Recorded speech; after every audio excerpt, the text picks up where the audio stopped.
how do you establish a route? How do you get to where you're going to go? I used to live in New Jersey. There were 13 million people within 50 miles of my house. Pretty much you could throw a stone and hit a slum. Okay? I now live in North Carolina, and there's more cows between me and the highway than there are people in the first 10 miles. But I still sit in the middle of 3.5 million people within 50 miles of my house. You just go to where the people are, okay? And then you establish routes. I work 4 days a week. Since I'm an old fart, I only work 4 or 5 hours a day. So I drive out and I get to somewhere around 10, 10:30, and when Russ Limbaugh says he's off the air, I go home. I don't really like listening to Sean, so I just drive home after that. So anyway, my best example is a place like Greensboro, North Carolina, 600,000 people, okay? 2,000 shops. You pick an area, you call it the area. South Elm Street is the hippy-dippy neighborhood of Greensboro, North Carolina. There's all kinds of salons right in that area. That's one route. It's that day. In New Jersey, we have a road called, think about this, Passaic Avenue. Goes from town to town to town to town. It's the old highway, okay? Now you have the new highways. You can make 5 routes on Passaic Avenue, depending on where you started from. But typically, anytime you go to an area, especially in a rural area, you'll go to a crossroads of some kind, and there'll be 2 or 3 salons, a barber shop, maybe 2, and a dog groomer. Because they're nowhere else. They have to go to where the people are going to come to. So it's not like you're out in the middle of nowhere. And don't get me wrong, Miss B still has her place in the basement, out in the middle of a cornfield someplace, okay, in North Carolina. But the vast majority of the shops in the, I call them hamlets, okay? The crossroads, that's where you'll find them. So that becomes either a route for the day or half of a route for the day. And you're going to go to this one in the morning and that one in the afternoon. But you establish those so that every 10 weeks, once you've established them, you're going back to the same place. Now the other part of that is, don't go to the same place on the same day, okay? Most stylists don't work full-time because they're afraid to make the money. They make the amount of money they need to make to pay their bills, and then they spend the rest of the time at home, okay? That's typical for most people. Sharpeners do the same thing. I made $300 today and it's 11:30, I'm going home. Okay, and that doesn't work. Why don't you just work till 4:30 like you used to, okay? But if you if you go every Tuesday, you're only going to meet the people that are working a chair on Tuesday. So what you do is you set up your routes and you skip a day. So it's Tuesday this route, route 1 is a Tuesday, and the next time you do route 1, it's a Wednesday. The next time you do route 1, it's a Thursday, and so on. And you'll meet a lot more people that way. Now, what do you want to communicate to the people that are in the salon while you're there? I don't want to tell you how crazy it is in North Carolina. I call them very provincial, okay? And they are very nice people who think they're disturbing you by calling and asking for an appointment. Yet they earn their living making appointments. So you have to train them that thank you for making an appointment with me. Okay, every time a customer calls to tell me I have a problem and I need something fixed, I thank them for calling me. But every time I leave a salon, whether I just showed up there or I had an appointment, I remind them, I like to work by appointment too. Please call me if you need something. I come to Charlotte twice a week. I come to Greensboro once a week. I come to Winston-Salem once a week, okay? So you're not putting me out. Please call me, okay? if you say it 30 or 40 or 50 times, eventually, you know, they didn't graduate from the Harvard School of Beauty, so it takes a little while to get them to get the idea. And it's all about being reliable. I broke a scissor on Friday. First one in about 5 years. The first thing I did was tell myself how stupid I was. I work in the van, by the way, so I can yell at myself and nobody hears me. You guys that work in the salons, you know, you have to be nice all the time. And I can't listen to Rush while I'm in the salon. So I consider it my office. I keep the car running.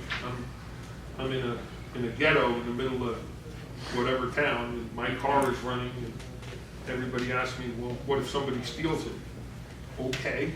I don't have to work for a couple of days, you know, and I have insurance. Sure. We're gonna get, no, I'm out in the van. I'm if I'm in the store. I keep the car running all the time. Because I button up the windows and I keep the air conditioning on or the heat on. Except for when it's really nice, then I leave all the windows open. Okay. So I just believe that nobody's gonna bother what I have. And I've been doing it a long time and no one's bothered it yet. Now, they might see me, you know, leaving the car or coming back to the car, or maybe they think twice about whether they want to steal that car. But I'm not sure. You know, he said, or they'll come up to me and say, no, I decided not to steal your car.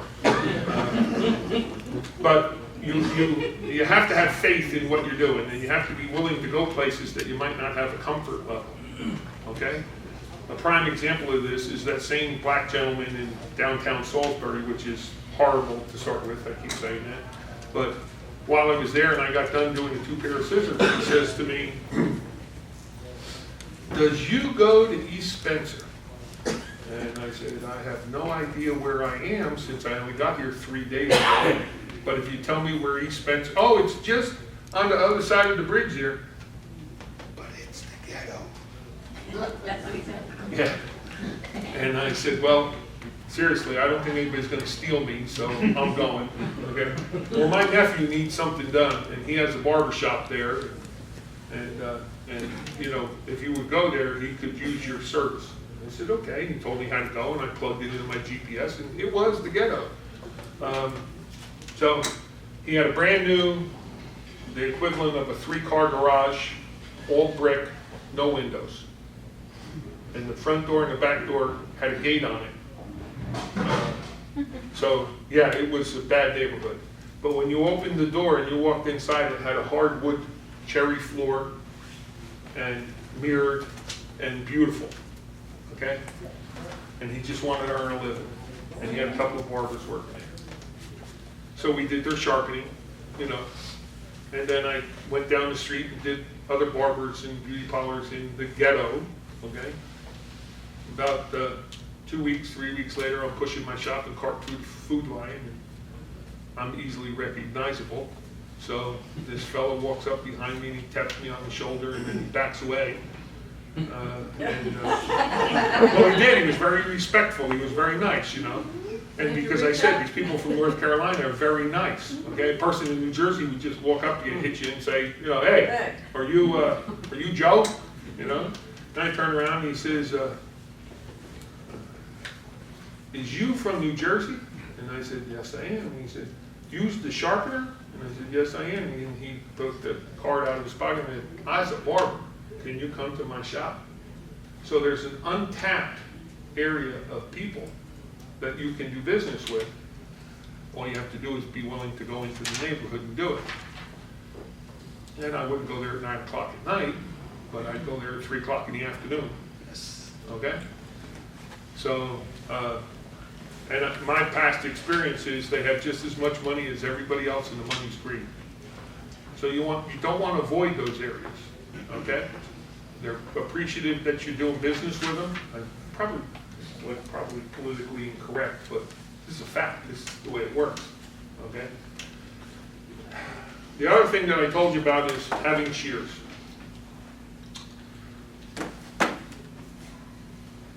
Sharpening is the cheapest thing you can make $100,000 a year at if you actually work at it. Costs virtually nothing.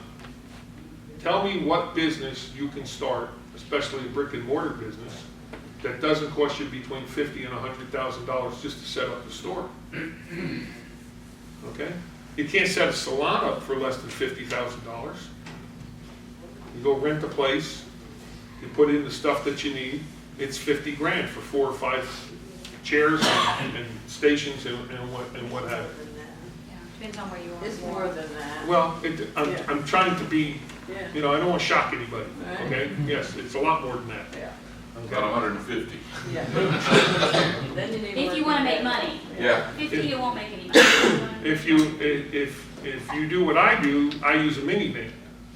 Okay, now, if I can get in and out of a minivan and sharpen scissors in the back, anybody can get in and out of a minivan. Okay? So, don't tell me you don't have enough room. You can do anything. Okay?